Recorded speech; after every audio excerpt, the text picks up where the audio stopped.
Taranja adotondry raha nitondra fanazavana teto for zareo avy any amin'ny ligiparitra izay nanambara fa tsy ara-asa amin'ny filohan'ny federasiona intsony noho ny tsy misy ny fiara-miasa eo amin'ny rotota dia namaly izany Andriamatora Barso Hermamy filohan'ny federasiona malagasy ny taranja adotondry fa iverina sahady any amin'ny korotana indray ve isika ka mbola mety ho voasazy fanondroany indray mitondra fanazavana mikasika izay ny filohan'ny federasiona Barso Hermamy. Ny voalohany aloha dia mampalahelo ilay toe-tsaina satria vao efa-bolana ilay fédération dia efa manana eritreritra an'izay sahady zany hoe raha izay tsy fiara-miasa zany dia midika fa fanonganana vao malitsika nanongana fédération anankiray zany rareo ligue ireo dia zao ihany koa dia voasazy tsika telo taona zao ndray koa tsika dia mbola anongana indray ihany koa nefa vao nanongana voaingana teo za tena malala tsara ny lalàna ny aiba fa mihoatra noho ny efa taona ny sazy ho avytsika eo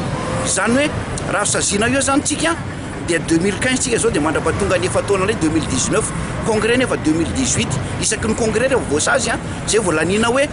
azo raisina vety ary io sazy tsika io tsy sazy sursy ohatran'le teo aloha fa tena sazy hiatra amin'izay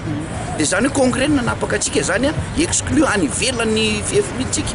dia ny congrès zany nanapaka an'io 2018 ny congrès manaraka tsy tratritsika satria 2019 ny levé ny sazy any amin'ny 2022 zany tsika mbo passé congrès noho izany 2023 vao afaka hiditra ao anatin'ny aibandray mibox ka za zany manao hoe alao androso adotondry io raha tsy dia mazoty ianareo ligue alao ny atleta andeha anao championasy karakara ny resaka adotondry fa tsy maninona mihitsy fa aza vonona lay atleta ary za tena karakara amin'ny adotondry mihitsy ary atao zay ampandrosany io fa raha ohatra tsy tianareo zay dia alohanareo mba mijana fa alohan'ny atleta anao. Ny zavatra fanazavana izy ireo Andriamato Filoha dia hoe tsy misy mihitsy ny fiara-miasa ny fanatonana sy fampiresahana eo aminao sy izy ireo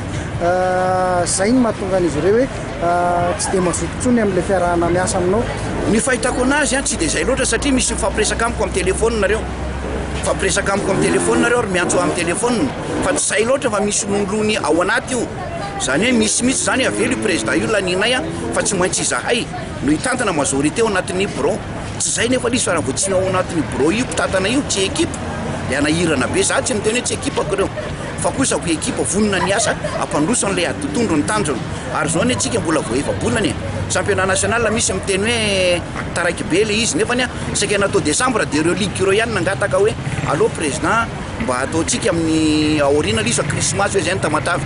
tany tamatavy hoe atao janvier indray vacances tsy sala ampifondrareo azy dia zay natonga azy aloha vacances de Pâques mihitsika vonany ary io tsy embotra intsony io fa andeha io fa zay ligue asakasaky zay ligue ho tonga tsy maninona fa aloha le adotondry androso fa tsy mety zany hoe ezahana anakorotanana ny adotondry zany. Amaranantsika ny fotoana amin'ity hariva ity dia sady fanatanjahantena moa no asa sosialy satria dia nisy ny fanentanana goavana ho fanampiana ireo trabona sy hiarany kere any Antsimo ka dia anisan'ny nandray anjara tamin'izany ihany koa ny mpanao fanatanjahantena ny Team Bertin izay nitondra ny anjara birikiny tetsy amin'ny tranombokim-pirenena omaly asabotsy fitinina aminao anatin'ny fanadihadiana ity ny zava-nisy teny antoerana. Namaly ny antso avy nataon'ny fitondram-patsakana sy ny BNGRC ny mpanao fanatanjahantena ka tamin'ny asabotsy atoandro teo dia tonga teny amin'ny tranombokim-pirenena izay nisy ny toerana andraisana ireo fanampiana ho an'ny trabona sy rivodozany kere